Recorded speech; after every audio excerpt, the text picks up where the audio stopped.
serious run for the money, Sarah, because London Scholars fell 28 points to 6 to the Hunslet Club Park side. Not a great start to the year for London Rugby League. No, it really isn't, is it?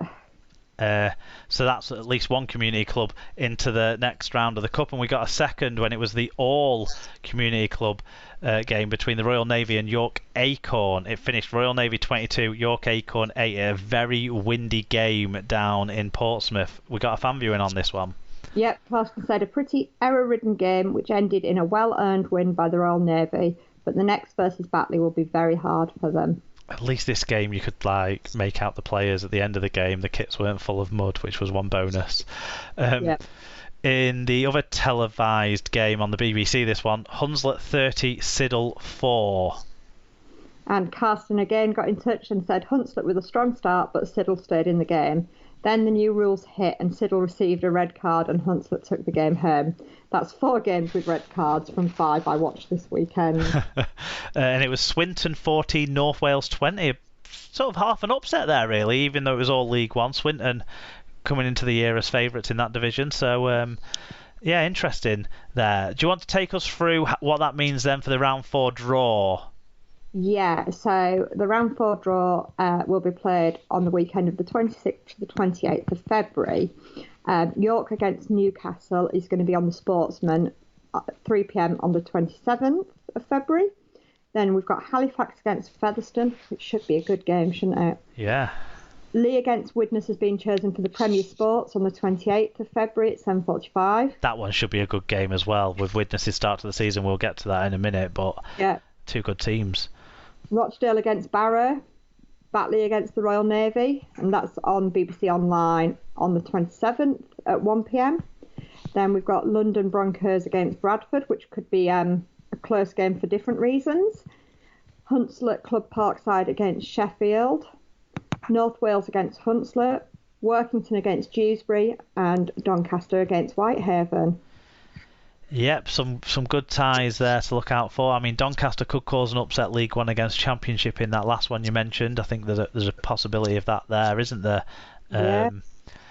And that's the main chance for an upset, I think. But Rochdale versus Barrow, that's a relegated side against a newly promoted side. So there's... Oh no, Rochdale were down there last year, weren't they? But anyway, that's a game between 2 sides that could be an upset too. Championship round 3. We had Workington 10, Featherstone 26, Barrow 14, Newcastle 6. Although how anyone knew who they were passing to in that game is a mystery, because that was as muddy as any of the others. Batley 4, York 10. We got a fan view on this one. Yeah, Dave Hall said, a hard-fought game in heavy going. Both teams deserve credit for their efforts, with the Knights just edging it. Dewsbury 12, Sheffield 10. So Dewsbury, after their ropey start, pulled up a bit of an upset because Sheffield have gone well so far. Halifax 8, Widnes 9. Close game at the Shea. Halifax not being popular for playing their game at the Shea with the people that they share the ground with, the football team, but, you know, sling your ruck football team. London 0, Whitehaven 8. Upset here down in the capital. We had a fan view. Yeah, Ian Gatwood said, we've gone from having a club with a system that was the envy of the league to a joke of a club where the coach is completely out of his depth, to a squad that simply isn't good enough for Championship rugby, and a club that's gone from a good side to nothing more than a Sunday morning amateur rugby club. To go 160 minutes without scoring a point and the coach coming up with such lame excuses is pure rubbish. Yeah, rough start for Coleman, and they need to make some moves there. I think London, it's in terms of getting some other players in, maybe with a bit more Championship experience, if they can possibly do it. I'm sure David Hughes will back them if he really sees the need. Then a televised game last night. Lee 38, Bradford 4. We got a couple of fan views in on this one, Sarah, but after I sent it to you, the rundown, so it's for me to go through them, and you might want to have some fingers in ears for this first one. Carsten said the first half was very balanced, but Lee ran away with it in the second half. Stop listening, Joshua. That fucking Johnson deserves that red card. You can listen again, Joshua. That's 5 out of 6 games that I watched with a red card. And Alan Cale, our friend Alan, said, "Thought we were right in it until the half, partially through Lee errors. No real surprise they pulled away when they managed to execute, combined with superior fitness and squad quality." The first half was an entertaining game. I thought there was a couple of Bradford players who looked good with the ball. The fullback, Miller, who I think is more a winger, and you could tell that in defence he was out of position a few times and didn't organise his defensive line great a few times. Joe Mellor was way on top of that to figure that out. Young Jowett in the halves for Bradford impressed in the first half. Gill in the centres was good as well for them, but defensively and fitness as the game went on just wasn't there. Lee had some big powerful men still in that side. What does that mean for the standings in the Championship, Sarah? So it means 3 teams stay on 100%. Widnes, Featherstone and Barrow. Lee, Batley and York are all 2 from 3. Halifax, Sheffield, Newcastle, Bradford, Whitehaven and Dewsbury have 1 win so far. And London and Workington both stay winless at the bottom. There are a couple of pieces of Championship news. So Bradford have signed Wales international Chester Butler on a season-long loan from Super League side Huddersfield. Actually, Butler had to get pulled up onto the bench, but didn't. I don't know if he even came onto the pitch to play any minutes because he played a reserve game at the weekend, but he was there with the squad for the game. Leeds recalled Corey Johnson on hearing about Brad Dwyer's suspension. That was like 45 minutes or so before the game. So Bradford were forced into that change there. Also, Featherstone forward Jesse Senlin-Lefeo, people who watch the Premier Sports coverage might remember he picked up a shoulder injury in the round 1 game against York. Well, he's going to miss 8 to 10 weeks with that injury, so that's a shame for Fev. Yeah, big loss. There was some other games played on the other side of the world this weekend. There was the Maori versus Indigenous All-Stars games, and we got a fan viewing on the men's encounter, Sarah.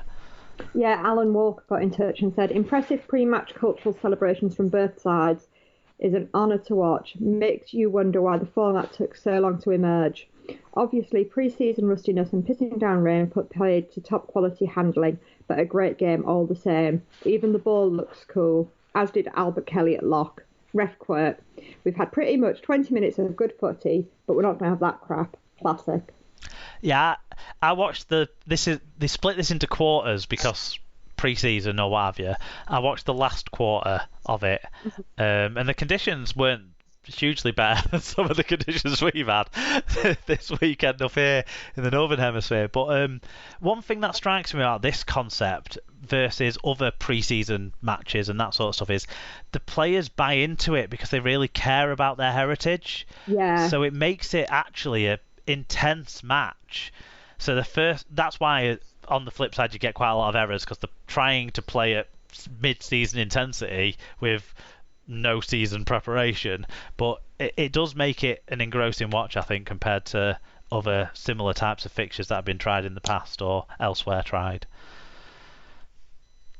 Did you catch any of the Indigenous games? Or No, I didn't. To be honest, with all the rest of the rugby that was on over the weekend, I didn't watch this one. Yes, because there was absolutely enough for us to watch otherwise. I'm with you on that, Sarah.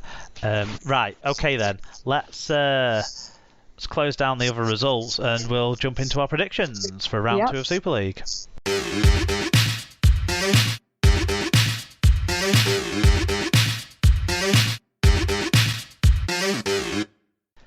Guesses time. Round 2 of Super League, and as we're now on Tuesdays, we can actually know what the squads are for the Thursday night game. This week, Sky will be showing Warrington versus Castleford, the Darrell Powell grudge match. 8 o'clock kickoff for this one. Toby King and Jack Hughes are back in the Wire squad, so that's good for them getting the captain back. And I don't know if King will jump back into the side because Connor Wrench had some decent moments in that game last week. So yeah, that'll be interesting to see. No Richardson for Castleford. We mentioned that earlier on. O'Brien, I guess, will just slip him to the halves, won't he? There, so it's not a great change there. Maybe goal kicking becomes a bit more of an issue, but otherwise, not much to go off there, Sarah. So, how do you see this game going? It's a tricky one to call, actually. I think I am going to go for Wire by 4.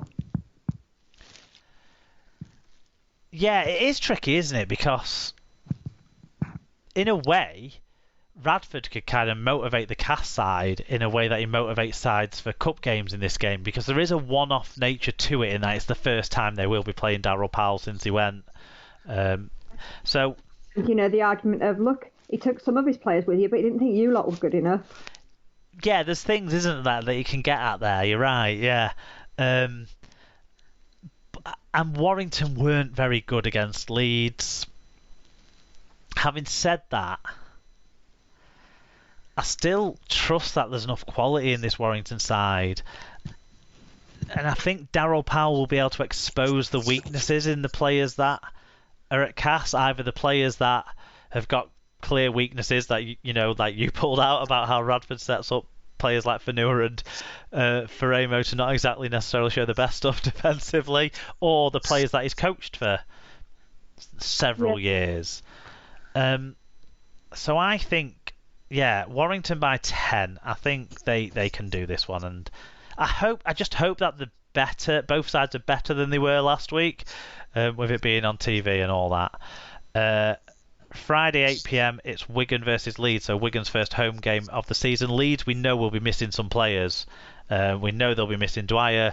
We know they'll be missing Bentley. Obviously, he's going to be gone for a small month. Chance of them keeping 13 on the pitch, I suppose. That's true. Likely to be missing Myler as well. He picked up an injury, didn't he? But Blake Austin comes back in from his ban, so that's fine there. Likely to be missing Fuzzatua if he did fail the concussion test, which I think he did. But Harry Newman will be available, so Briscoe will just go to the wing and Harry Newman will come back in. Likely for Leeds. So again, not losing much there, but there is, still some selection things to sort out for Leeds. Whereas Wigan, unusually, don't seem to have many concerns in that regard, other than replacing Thornley. So it'll either be Hardacre coming into the side and switching Bibby maybe to wing and Hardacre playing centre, or Abasmiski getting his chance potentially, new signing. I think with Leeds' selection issues, that really hampers them, and that gives Wigan a leg up in this game. Wigan were very good defensively last week and a little bit better attacking than last year. Last year against Leeds, they were very good defensively, but not so great attacking. I'm confident that Wigan can turn that around. I'm going to go Wigan by 6. Say 16-10, something like that. Yeah, I think Wigan will beat Leeds. I think Leeds did very well with, being down a player or two players against Warrington. But I thought Wigan looked good, so I think I'll go Wigan by 10, 22-12 type score. Good stuff. A slew of Saturday fixtures, kicking off with the 12:30 p.m. Channel 4 game. I won't be able to watch this one live, so I'll have to catch up on this one later on. I'm out on Saturday, so but you will be there. You will catch it all, Sarah. Hull FC versus St Helens. How do you see it going?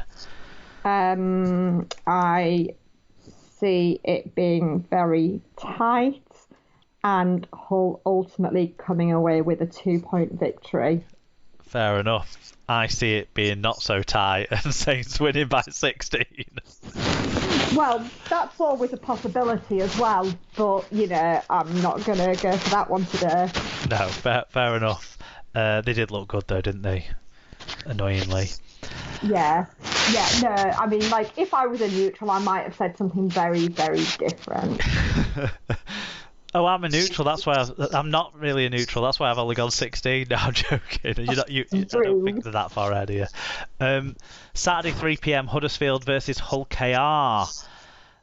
I really don't know about this game. I'm not sure where to go. I think Hull KR have got maybe missing Vete. That's an issue. He's their one big guy. I think Huddersfield seem to have more big guys this year with Hill and Nikahifo.